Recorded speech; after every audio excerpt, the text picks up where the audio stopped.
du côté de chez Sam.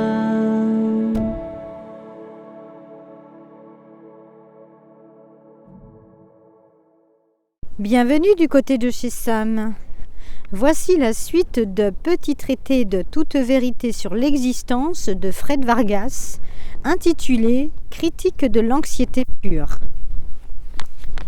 Fred Vargas s'attelle de nouveau à une lourde charge, se préoccuper des tracas d'autrui.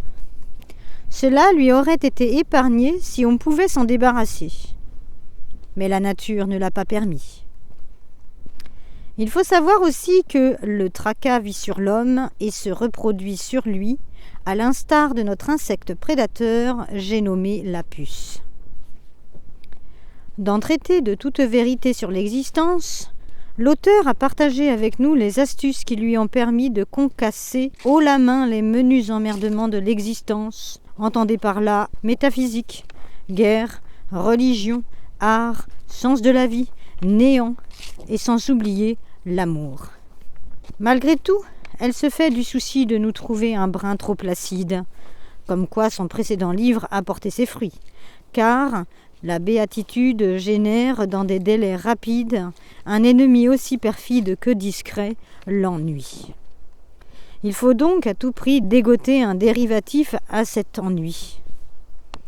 Elle nous met même à contribution en nous prévenant d'emblée qu'elle a une idée, mais qu'elle est de caractère ouvert et pour la participation de tous.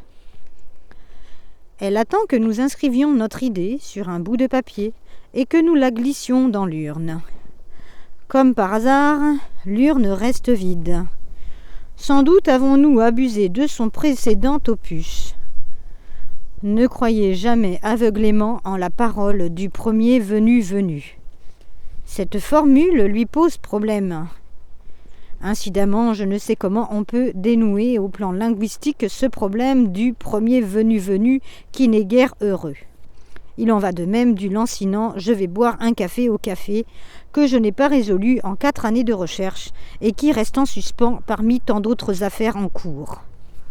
Elle nous prévient du danger d'être ainsi candide.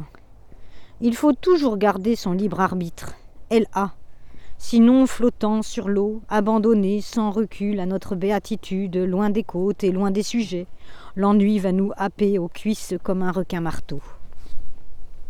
L'heure est grave. Elle demande l'aide de tous afin de démêler la pelote des problèmes du monde. Mais personne ne semble disposé à apporter sa contribution. Je suis comme vous, j'ai du travail à faire par-dessus la tête.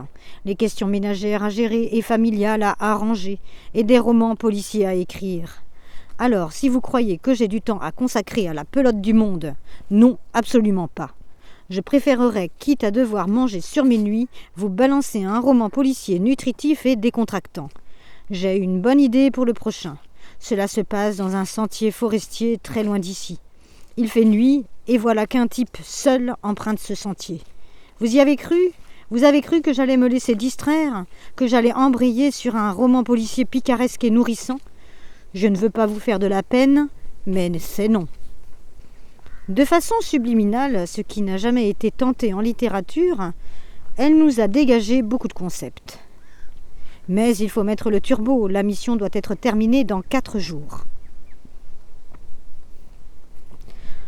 On retrouve dans ce petit livre le même ton désopilant que dans le précédent, avec les mêmes thèmes, la vie, l'amour, la guerre, agrémentés de références autobiographiques et d'écueils grammaticaux.